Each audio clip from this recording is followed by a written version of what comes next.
The Jets are in Buffalo this weekend for a rematch against the Bills. What does this game mean? How can the Jets pull it out? That's what we'll talk about today on the Locked On Jets podcast. You are Locked On Jets, your daily New York Jets podcast. Part of the Locked On Podcast Network, your team every day.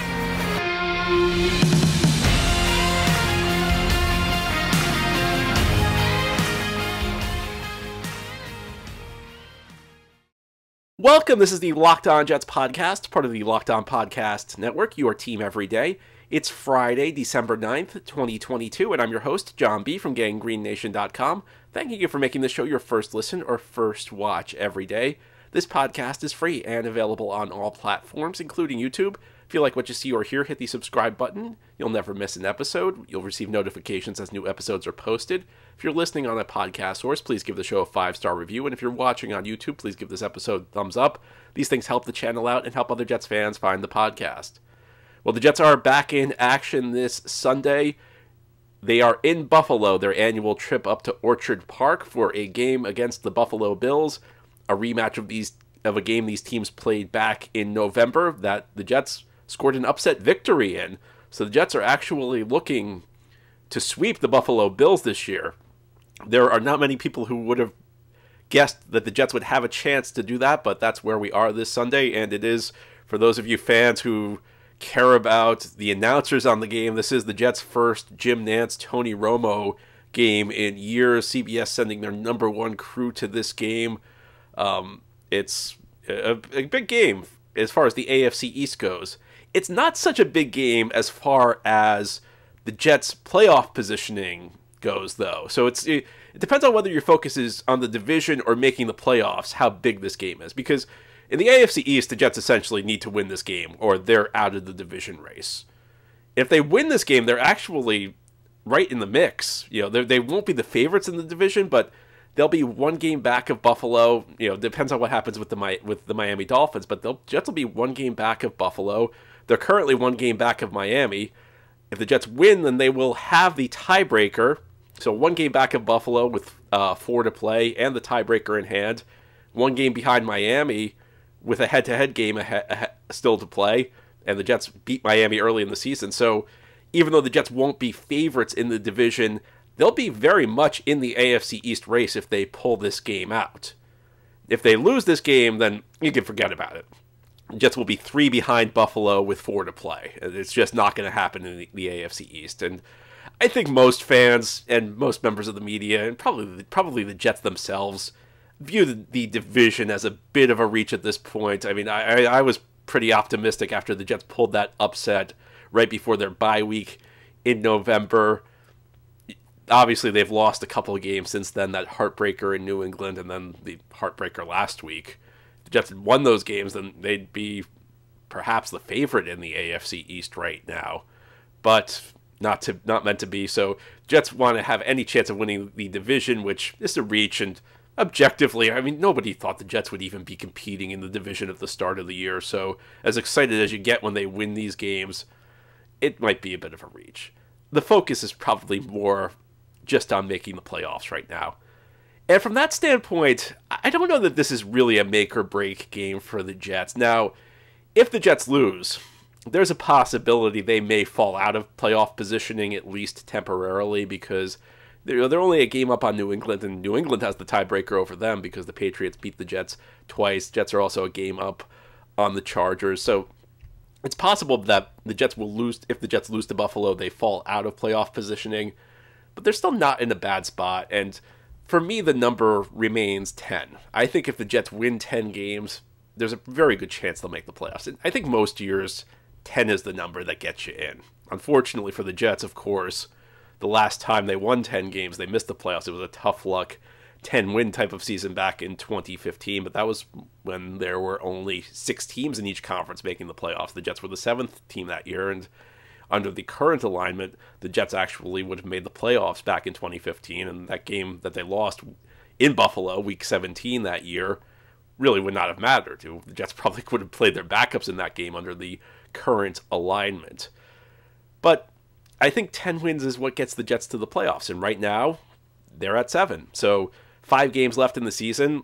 Essentially what that means is they got to win 3 out of 5. But if you look at the remaining games, before the start of the season, I always say it's very tricky. You can get yourself into trouble trying to project which games are the easy games, which games are the tough games. We're deep enough into the season where we have a good sense of the quality of the opponents the Jets will be facing going forward.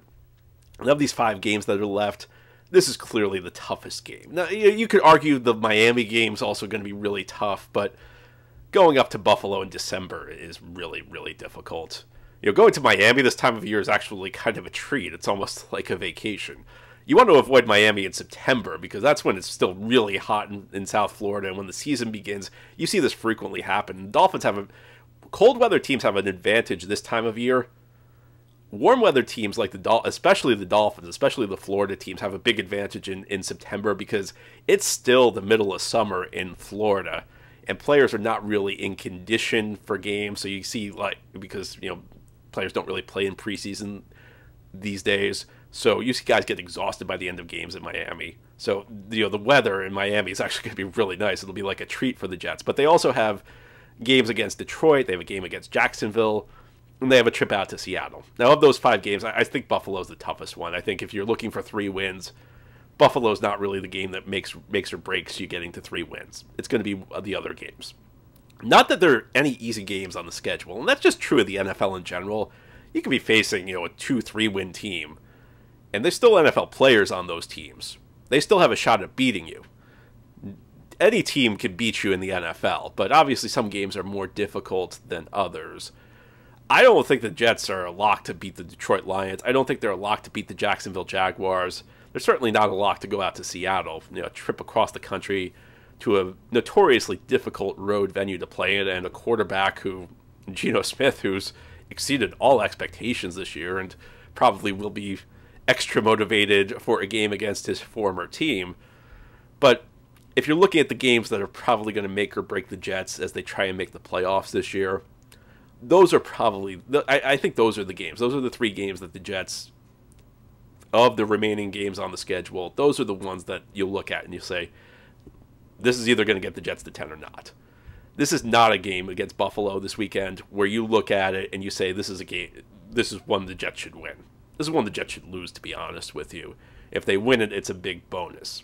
And that's one of the reasons last week was such a crushing loss, because that game was right there for the Jets to be won. That was a game where the Jets had many favorable matchups, and for whatever reason, you could probably look at 5 different plays in that game against Minnesota that could have swung it. If any one of them goes the Jets' way, the Jets probably win the game. And then we're looking at a spot where they really only need to win 2 games the rest of the way, 2 of the last 5. Now the Jets need 3 of their last 5. If they get one this weekend, the odds are very good the Jets are going to the playoffs. So it's one of those, I hate using the term a house money game, because you got to try and win every single game in the NFL. But this is the type of game where winning helps the Jets way more than losing hurts them. And that's not going to be true in the weeks ahead. There are going to be games, probably starting next week, where losing will absolutely be damaging to the Jets' playoff chances. This is the type of game where if the Jets win it, the playoffs are looking very good. There's going to be a very clear path to the playoffs if the Jets are able to upset Buffalo. But if they lose this game, it's not the end of the world, because they still only need 3 of their last 4. And they have games that, on paper at least, are much more winnable than this one. But of course, we're not throwing in the towel. Jets have to try and win this game. And as we continue this Friday game preview episode of the Locked On Jets podcast, we'll talk about how they can do that. And it may follow a very similar formula to what we saw back when these teams met in November. This is a defensive-oriented team, and the defense will need to come to play. We'll talk more about that as we continue this Friday game preview episode. This episode of Locked On Jets is brought to you by BetterHelp.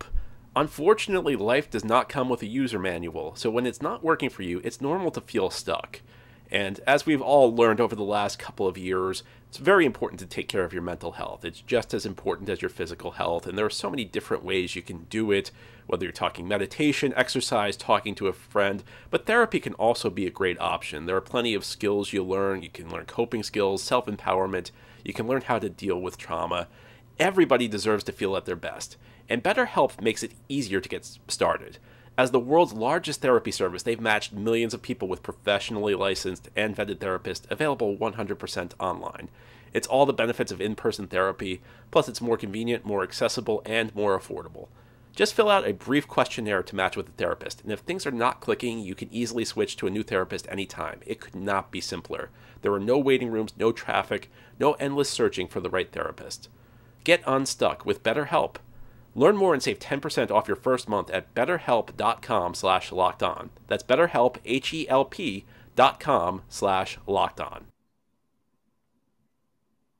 Thank you again for making Locked On Jets your first listen or first watch every day. This podcast is free and available on all platforms, including YouTube. Jets are in Buffalo this weekend. It is a 1 o'clock Eastern game between the Jets and the Bills.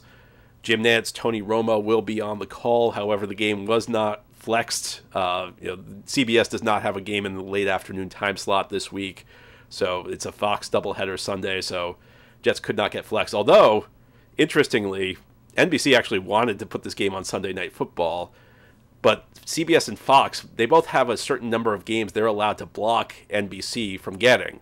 And CBS wanted this game. CBS actually blocked NBC a few weeks back from flexing this game to Sunday Night Football. Tough to believe we're back in this spot where the Jets are good enough where two networks are fighting over them, but that's where we are. Of course, this is a rematch of a game in November that the Jets beat the Buffalo Bills in. And in that game, the defense took over for the Jets in the second half. It was a rough first half for the Jets. They did not play well on the defensive side of the ball. But things changed in the second half. In fact, that first half of that game, when we got to the locker room, I felt like the Jets were pretty much close to finished because it felt like the Bills were doing whatever they wanted on offense. And more than anything, Buffalo's mistakes were keeping the Jets in the game. It wasn't so much that the Jets' defense was doing the job. It was Josh Allen threw an ugly early interception. Bills made a number of errors and cost themselves a chance to blow the Jets out.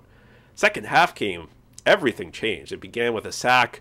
In fact, every drive that failed for Buffalo in that second half, it was a sack that put them behind the sticks. Even if it did not end the drive, even if it was not a third down sack, it was the play that kind of precipitated the problems because it put Buffalo in bad downs and distances, and Allen threw another bad interception. That one went to, the second half one went to Sauce Gardner. The Jets' defensive line took that game over. And we've seen that many times this season. We've seen points where the Jets have shaken off a bad first half and played much better in the second half. In fact, I think you could say the last 2 weeks it's really happened where the Jets' defense was not in top form in the first half. Now, did not cost them as much against Chicago as it did against Minnesota. But over the course of the game, the Jets are able to wear down opposing offensive lines and get to the quarterbacks. And listen, we know that the Jets have good cover guys as well. Jets have some excellent corners. But in that first meeting, Stephon Diggs got Sauce Gardner a time or two. Sauce Gardner having an excellent rookie season, but against some of these better veteran receivers, there have been some hiccups.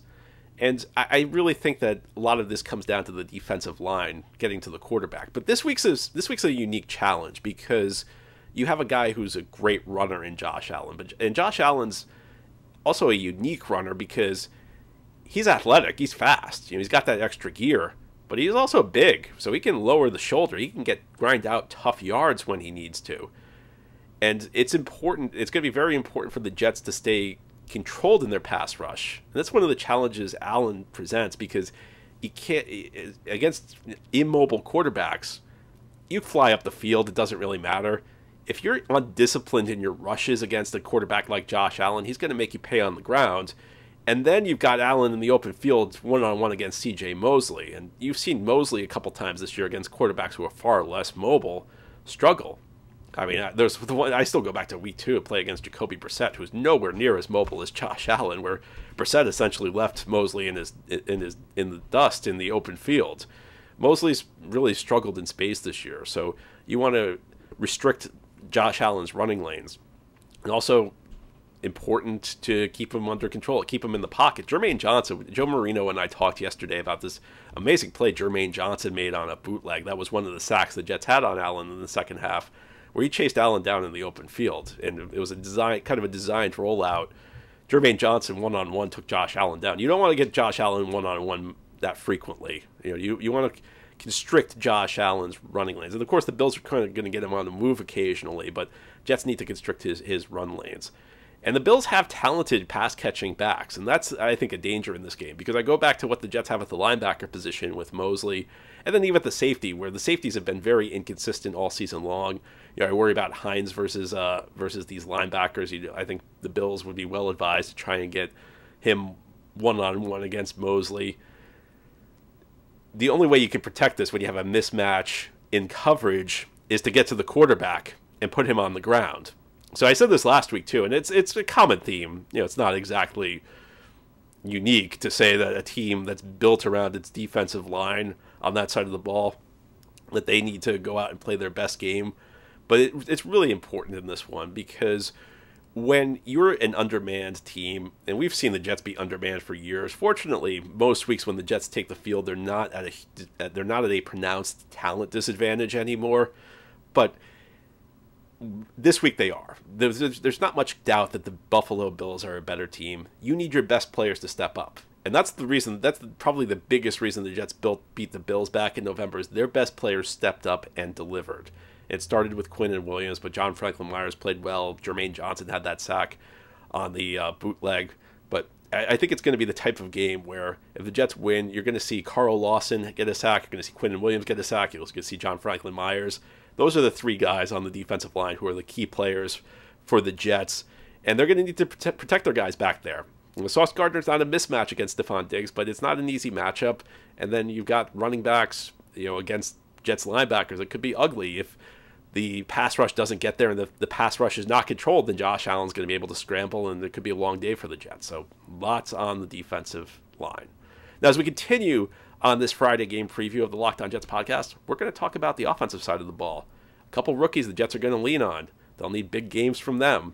That's as we continue this Friday Locked On Jets game preview. Today's episode is brought to you by PrizePicks. If you are a daily fantasy player who's had Mike White the last couple of weeks, you're probably pretty happy because he's thrown for more than 300 yards in his 2 starts this season. If you are a daily fantasy player, let me tell you about PrizePicks. Here's how it works. You pick 2 to 5 players, and if they score more or less than their PrizePicks projection, you can win up to 10 times your money on any entry. There's no competing against other people. It's just you versus the projections available, and PrizePicks offers projections on any sport you watch. So if it's too stressful to play with the NFL, you can also do NBA, NHL, college football, men's and women's college basketball, soccer, esports, tennis, MMA, boxing, and my personal favorite, disc golf. Entries can be made in 60 seconds or less. It's that easy. They have safe and fast withdrawals, and they are currently operational in over 30 states and in Canada. So download the PrizePicks app or go to prizepicks.com to sign up and play daily fantasy sports. First-time users can receive a 100% instant deposit match up to $100 with promo code LOCKEDON. So if you deposit $50, PrizePicks gives you $50. If you deposit $100, PrizePicks gives you $100. And don't forget to enter promo code LOCKEDON at sign up for an instant deposit match of up to $100. This is the Locked On Jets podcast here on this Friday. We're previewing Jets-Bills Sunday, 1 o'clock, Orchard Park, New York, in the Buffalo area. Jets' annual trip to play the Bills on the road. Jets looking for the season sweep, which is a surreal thing to say when you think about how these teams were viewed before the start of the season. And of course, the Bills are the better team. They have a 2-game lead on the Jets in the standings, but the Jets did beat them in November at MetLife Stadium. One of the biggest reasons the Jets beat them is they executed their game plan on offense very effectively. And when you're the underdog, almost every time you're a pronounced underdog, people say, well, you got to keep the other team's offense off the field. You got to play ball control, short, efficient passes and run the ball effectively. And 95% of the time, that's an impossible game plan to pull off because the precision that requires is almost impossible to pull off, especially against an elite opponent. You're essentially asking your offense to play a perfect game against a great team, and the Bills have a great defense. Jets actually were able to pull that off the first time these teams met.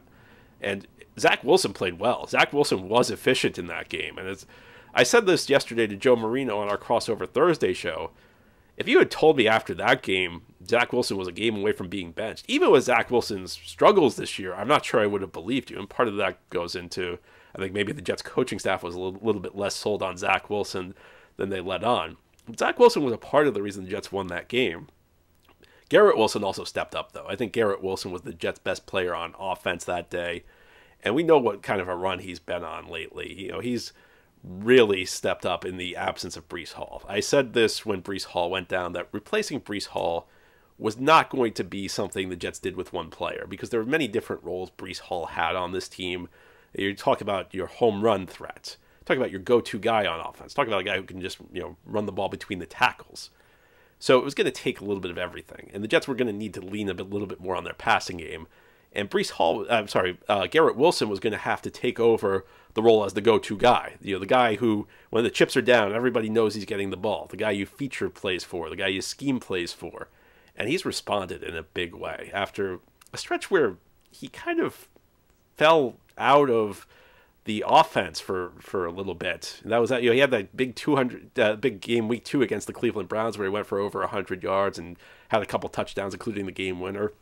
And I think maybe he drew a little bit of attention across the league because he drew some very tough cornerback assignments after that. And just passing game also really wasn't doing a whole lot after that game with Joe Flacco and then Zach Wilson. And then, of course, Breece Hall kind of came into his own, which further limited the amount the Jets were passing the ball. But that Week 2 performance was kind of a sampler of what was to come. And ever since Breece Hall went down, Garrett Wilson's played a big game, and he had some huge catches against the Buffalo Bills when these teams met last month. So he's a guy you look to if the Jets are going to win. Garrett Wilson's probably going to have a big game. But the other guy I have my eye on is Bam Knight, who in many ways has replaced a lot of what Breece Hall gave. There's no Breece Hall, and Bam Knight's not Breece Hall, and I'm not sure he's the type of back who can be the sole focal point of offense the way Breece Hall has. But the last couple of weeks, Bam Knight's breathed some life into this run game. A run game that's been inconsistent, but a run game that helped the Jets beat the Buffalo Bills because they got the ball on the 4-yard line in the fourth quarter of that game against Buffalo in the Meadowlands. They ran the ball. The Jets completed one pass on that drive. It was the game-winning drive, and the Jets ended up kicking a game-winning field goal. So it was the run game, and it was Michael Carter and James Robinson. The run game's been inconsistent, however, since Breece left the lineup. That was probably the best moment the run game's had since Breece got injured, but it hasn't been as consistent. And Bam Knight's, again, breathing some life into it. Now, he's a tough runner, but the thing that stood out to me is that extra gear. He's adding a big play element that's been lacking. And while Michael Carter, I think, is a very solid back, and James Robinson, I think, has the potential to be a solid back. We haven't seen James Robinson be a solid back for the most part outside of that drive against Buffalo. James Robinson has the potential to be a solid back. Neither of these guys is really a home run hitter, and that was a huge element that I felt like the Jets would lose in the running game without Breece Hall, and unfortunately it's come true. But Bam Knight's adding that extra gear. He had that big run that kind of ignited the Jets' rally in Minnesota. He's broken a couple of big runs so far. So I think the Jets are going to look to Bam Knight to keep the ball moving on the ground and hopefully pop a big play or two. And he and Wilson, I think, I don't think this is going to be the type of game where the Jets are going to be able to play ball control again. I think they're going to have to make some big plays on offense, and it's going to be two rookies who have to lead them. It'll be Bam Knight and Garrett Wilson. Anyway, that's all for today's episode. This has been the Locked On Jets podcast, part of the Locked On Podcast Network. Your team every day is our motto. As always, if you enjoy the show, hit the subscribe button where you're watching or listening so that you'll never miss an episode. You'll get notifications as new episodes are posted. If you're listening on a podcast source, please give the show a 5-star review. If you're watching on YouTube, please give this episode a big thumbs up. These things help the channel out and help other Jets fans find the podcast. Hope you have a great weekend, everybody. Enjoy the game. We'll be back after it to talk about what happened.